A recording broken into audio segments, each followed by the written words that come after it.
Ad Victorium, everyone, it's me, Lone, here with a breakdown of episode 3 of the Fallout Prime video show. If you enjoy this breakdown and you want to see more from me, please like, subscribe if you're new, with notifications if that's possible. But let's get right into this breakdown. We are starting off in the pre-war segment with none other than Cooper Howard. Cooper Howard is finally in his element, acting the movie. He's not just doing kids' birthday parties right now. And of course, this pre-war segment is taking place a little earlier than the previous one we saw in the first episode. So in the scene, he asks the director if he really needs to kill the other guy. The director explains why. The point they're trying to make here is that Cooper is a good guy. You know, before the Great War, before he became a ghoul, he was a very good guy, which of course is a stark contrast to the character and to the person he became after he turned into a ghoul after the Great War. So they argue back and forth, they go outside, and Cooper Howard sees his wife/partner. This scene interested me or confused me a little bit because I thought they were meeting for the first time, the way they were talking with each other and flirting with each other. I'm like, oh, this is the moment they met and fell in love. But no, they were just joking a little bit. Their kid came in, so they've been married for a while, they've had a kid, right? And they're absolutely very much in love. Again, a contrast to the first episode where they'd broken up and he was doing a kid's birthday party. They joked for alimony money, right? But at this stage, in this pre-war segment, they are very much together. His wife gets him a package, and inside that package is a Vault jumpsuit, which is of course foreshadowing something later in the episode, so we'll get to that when we do. But back to the wasteland, Wilsig's head is cut off. You can see his body, and the ghoul is the first one that finds him here. So the ghoul starts coughing, and he inhales some sort of chem or substance, right? And I'm a bit confused as to what this is, right? Is this something to prevent him from turning feral? That's the guess that I'm getting right now. It could be infused with some sort of radiation. I don't know what's actually in it. I don't know if there is an equivalent in the games that can actually prevent ghouls from going feral. But that is my best guess right now because he's coughing and he looks like he's really sick, so that's what I think. And then he heads off to find the rest of Wilsig's body. So in the next scene, we have the Ink Spots, the song Maybe. I love these songs so much. It's so easy to get us feeling nostalgic about the games. All they need to do is include 1 or 2 songs from the games, and all of us hardcore Fallout fans are absolutely lapping it up. Now, mind you, there are some other songs in this episode that weren't necessarily from the Fallout games, but I'm just going to be pointing the ones that I recognize from the games. So Lucy is walking along holding Wilsig's head. She decides to make camp again, even though she's literally holding the head of the dude that told her not to make camp and not to light a fire because you're going to attract the wrong kind of people. She still does it, and she helps herself to some yum deviled eggs straight from the games. Love this reference. And then she has a look at Wilsig's head and tries to figure out what is so special about him. She notices something in his neck. It seems like some sort of tech. She tries to touch it and she gets shocked. Maybe it's some sort of, I don't know, energy source or something, if it's shocking her like that. And then Lucy does something which I genuinely think, this is one of those things Todd was like, why didn't we think of doing this? Why didn't we think of doing this in the games? She pulls out a tracker from her Pip-Boy and places it inside of Wilsig's nose so she can keep a track of the head just in case she ever loses it. Why didn't BGS ever think of that for the games? Like, why wasn't that ever a thing for your Pip-Boy in the games and just, you know, have it as part of a mission? You put a tracker inside of someone from your Pip-Boy and then you track him later on in the quest. I thought that would be a really cool idea. So I love this. Kilter Films, great work on this one. I don't think that was ever done in the games. Correct me in the comments if I'm wrong on that. But then she thinks back about Maximus. Clearly there is some sort of relationship building between the two. So speak of the devil, we do cut to Maximus. Maximus hooks up his T-60 power armor to a forklift. It is absolutely damaged. He tries to repair it, but there's a particular piece that is broken and he needs to go get fixed. So a Brotherhood of Steel member then calls the radio of the T-60 power armor, asking specifically for Knight Titus because Knight Titus has not checked in a while. And Maximus, instead of just revealing the truth, doubles down on his lie and tries to replicate and impersonate Knight Titus. And I don't know how we got away with this. Like, surely they've heard Knight Titus's real voice before without the power armor, if they've done these check-ins before, but he somehow manages to convince them that he is Knight Titus. He says, yeah, my Squire Maximus died in combat. So the Brotherhood of Steel dude's like, well, we'll just send you another Squire. Don't worry, we have so many of them. And Maximus is like, no, I don't want that. And then he tries to smash the radio to prevent the Squire from finding him. But we find out in a second that didn't work whatsoever. By the way, the Brotherhood Steel's response time is so bloody quick, right? They're not too far away, clearly. So then he leaves and heads into Philly, the town, to try and find someone who can repair that broken piece of the T-60 power armor. And I just want to say here as well, the BOS uniform that he is wearing is so good looking. It is so bloody cool. I love the deep red color. I think it looks even better than it does in the games. It looks a little bit less goofy, so I love that. He then finds a merchant who says it's going to cost you 5 caps to fix this piece of power armor equipment. He tries to haggle and says, can you do it for 4? And she's like, nope. So he has to go into a nearby dentist who actually buy teeth from people. So he gets a tooth removed, gives it to the merchant, and is like, all right, I got the caps, and here's some extra for you to get it done ASAP. And all she does is a quick little thing and repairs it in like half a second. Clearly, Maximus just got scammed and he's absolutely pissed off. But his thing is repaired and he can go back to his T-60 power armor. When he does go back, however, there are raiders trying to loot the T-60 power armor. I don't know what Maximus was thinking, just leaving it there, especially uncovered, so people are trying to loot it, and he's like, step away from the armor. But because he had a tooth removed, he sounds like such a tool. He sounds like such an idiot, and the raiders are like, is this dude kidding himself? Let's fight. So they start fighting, and Maximus, like always, I kind of feel bad for the guy, but like always, he's getting his ass absolutely kicked. They kick him to the ground, and the raiders finally find a way of opening the power armor. They think, oh, maybe I should turn this bloody, wheel thing on the back of the power armor. Maybe that's going to open it up. And that's what they do. And then Maximus picks up a toilet seat and I think some like fire steel tongs.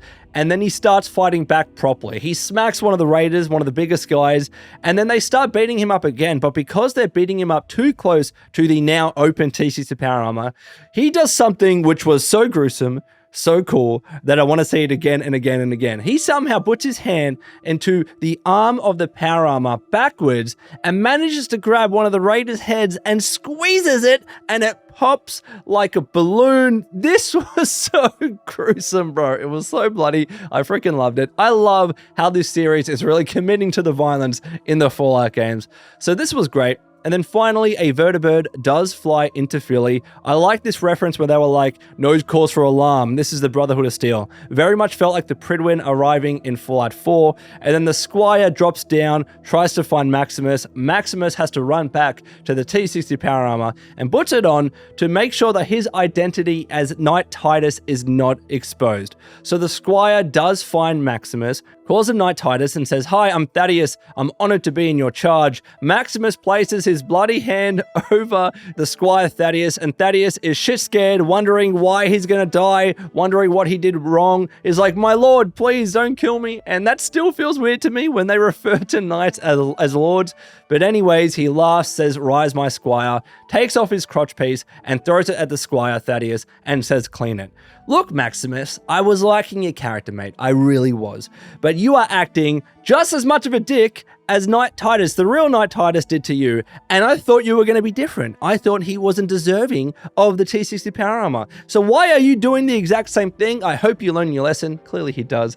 And then Thaddeus the Squire says there are new orders from the Elder Cleric. They are not the only ones in search of the Remnant, which of course we all know. And apparently whoever gets the target will control the wasteland, and we are to kill whoever stands in our way. You know what? If this remnant, if this piece of tech was so important, send more bloody knights, all right? Have them walking around in groups of 3 or 4. I know the Brotherhood of Steel is short when it comes to knights. There's not so many knights running around.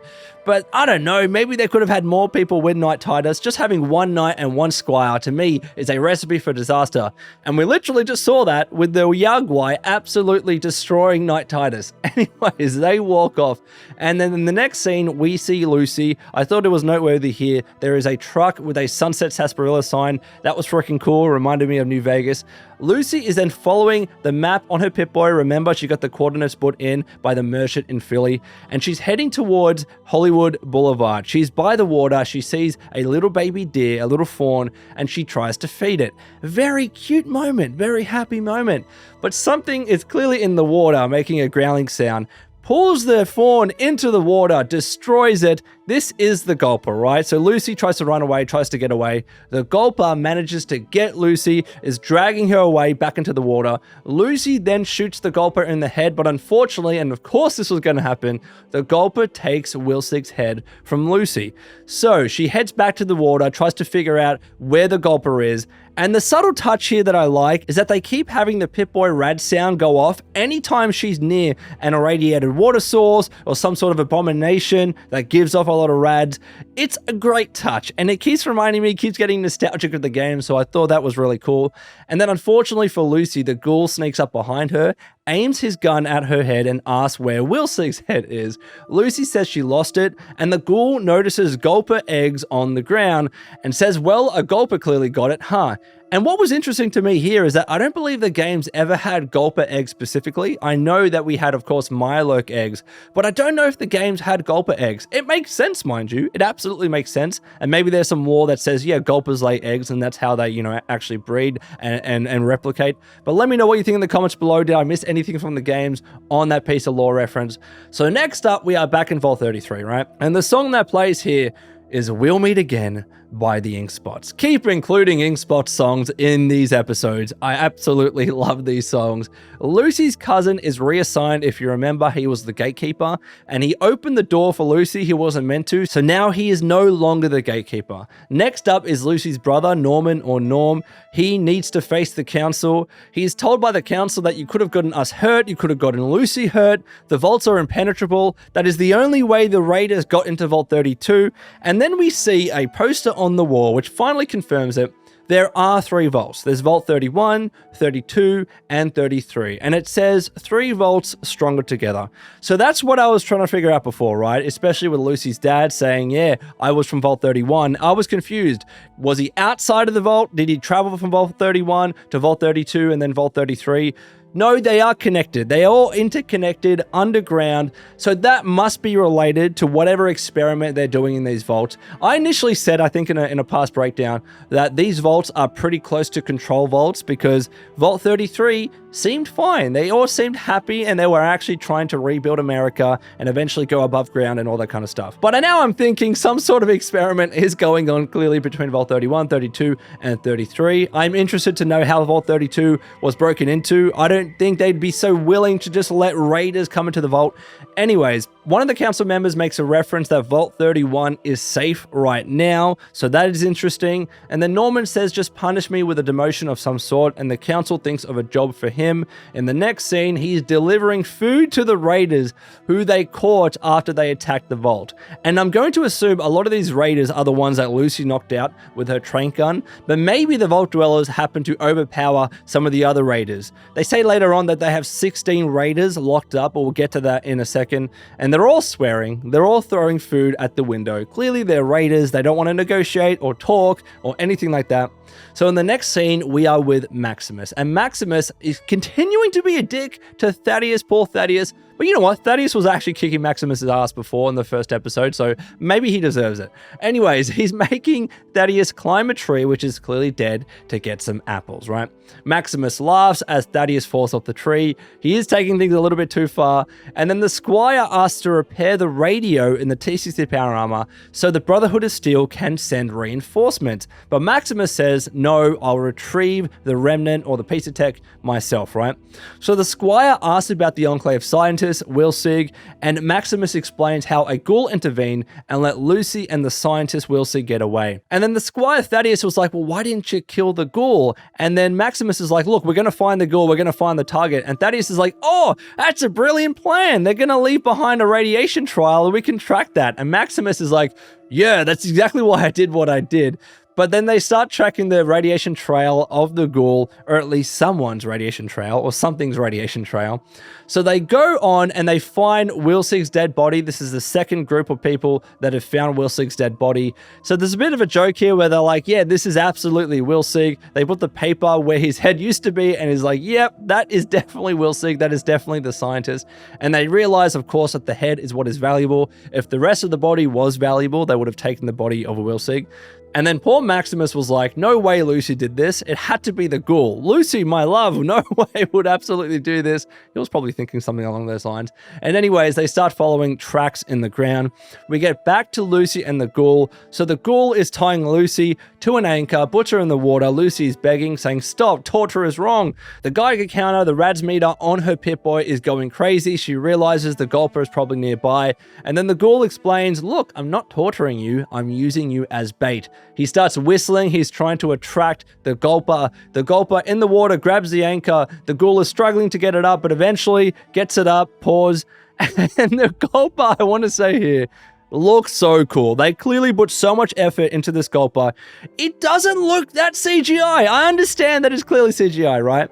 But it makes me think that it's some sort of practical effects. It looks that good. It does not look out of place whatsoever. They have put so much effort into this Gulper, and I said this in a previous episode. I think this version of it and this concept and this design looks better than they do in the games. And that's all the variations of Gulper. So I freaking love this. The Gulper has the hook in its mouth, trying to eat Lucy, and the Ghoul stabs the Gulper in the face, but then the Gulper smacks the Ghoul in the face. That was pretty funny.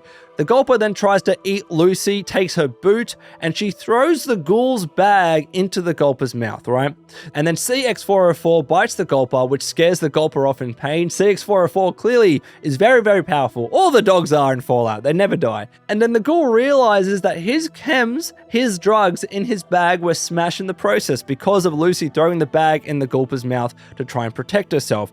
Lucy's like, you can't treat people like this. The Ghoul says the Gulper's digestion is slow. We've got time, but then he puts a rope around Lucy's head and just leaves. And he also leaves behind the dog CX404. Lucy asks about this, and I thought that was sad. I was rooting for the Ghoul because he brought back the dog to life with a stim pack, right? And he seemed happy about bringing her back to life.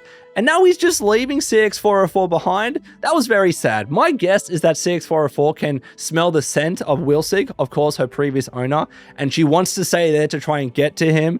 But it was still very sad. I still wanted to see the Ghoul take CX404 and be her new owner. But anyways, we go back to Maximus. He finds the yum yum deviled eggs that Lucy was eating before. The Squire then suddenly tries to replace the water of Maximus. Maximus is like, what the hell are you doing? Don't touch me. And then the Squire says, hey, mate, you're going to die if you don't let me do this. So Maximus does let him replace the water. And then they start talking back and forth a little bit. This was a nice little moment, right? So the Squire asks how Maximus the Squire died. Of course, he's still impersonating Knight Titus. The Squire says Maximus was a really good guy. And then Maximus was like, say something negative about him. The Squire doesn't want to. And then Maximus is like, it's an order, say something. And then the Squire admits that they used to be really hard on him and they beat the shit out of him back in the day, but it was almost like an initiation. It was almost like part and parcel of being in the Brotherhood of Steel. Thaddeus as well was also beaten to a pulp when he first joined the Brotherhood of Steel.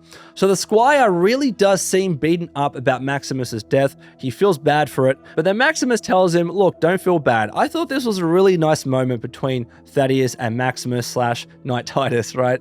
So they head off again and we go back to Vault 33. Bro, let me tell you what, these Vault Dwellers are pissing me off. They are so annoying, so happy-go-lucky, so committed to the script and the whole spiel of Vault Tech. It's annoying me. I freaking hate them. I want them all to perish.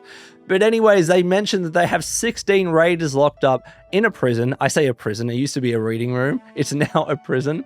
And they have the opportunity, they say, to show everyone what they mean when they say they're going to build a better world. The whole Vault-Tec spiel, as I mentioned, it's the gosh darn truth. They talk about what they should do with the prisoners. And then one of these dudes on the freaking podium is like, when the prisoner showed me his butthole, I took that as a desire of him trying to communicate with me. What the hell are you talking about, bro? He showed you his literal asshole. How was that any kind of communication? I hate these Vault Dwellers. Anyways, they really do believe that they can rehabilitate these prisoners and integrate them back into Vault society. Absolutely terrible idea, though they do say it's not going to happen overnight. It may take several years. It may take several lifetimes, you idiot, if that. But anyways, the people in the crowd start talking. Someone's like, I can teach the raiders Shakespeare. Someone else was like, I can teach them ethics. I can teach them calculus. And Norman, the only level-headed one in this bloody room, scoffs at everyone's suggestions, right? He's like, it is not our job to help these people. They are literal murderers. He is the only one that's making sense. And the others are like, oh, they just didn't know better, right? That's how they were born born and grew up. And at least they do admit they can't just let these guys go, right? They have an intimate knowledge of alt security, which is absolutely true. But Norm is like, well, let's just kill him. Let's just do what they were trying to do and actually did to us. They literally killed several of our fellow vault dwellers. Why don't we do the same? And then Lucy's pregnant friend, who of course had her husband die and had her eye stuck with a fork, is clearly agreeing with Norm. But then the council says, look, murdering prisoners is not under serious consideration. Norm then quote unquote apologizes and he's like, it's not my intention to question you, Overseer.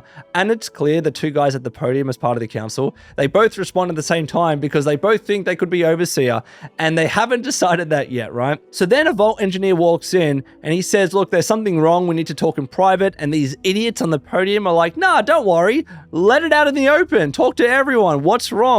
And then the engineer is like, yeah, the water chip is broken. We're not going to have drinking water in 2 months. And that's not even including the actual prisoners we have in this vault, right? So it might even be less than that. And I took this as a reference to Fallout 1. If you remember the main quest in Fallout 1, the water chip in the vault breaks and you are sent by the Overseer to go get a replacement water chip.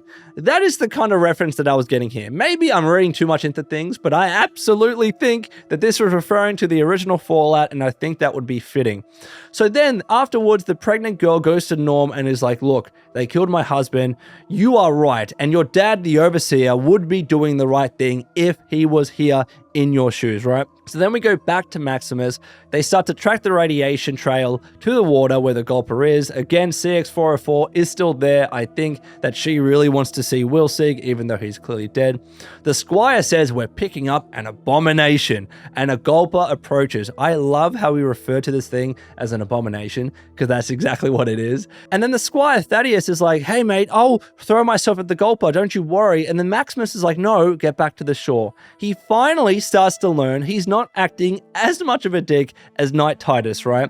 So he's like, get back to the shore, and he tries to shoot the Gulper. The Gulper comes out of the water, attacks Maximus. This was an awesome scene. You get to see the Gulper in all of its glory. I love how he was jumping out of the water, and you can see the shots with the power armor as well. That was freaking sick. And then we get this incredibly funny scene. In the Mood by Glenn Miller starts playing. The Squire, who is now on the shore, shoots the Gulper with an assault rifle, and this Gulper looks absolutely pissed, tries to go after Thaddeus the Squire. Maximus is trying to run after the Gulper, and he's like, fuck, be calm, doing exactly what Knight Titus did back when he was attacked by the Yaogwai.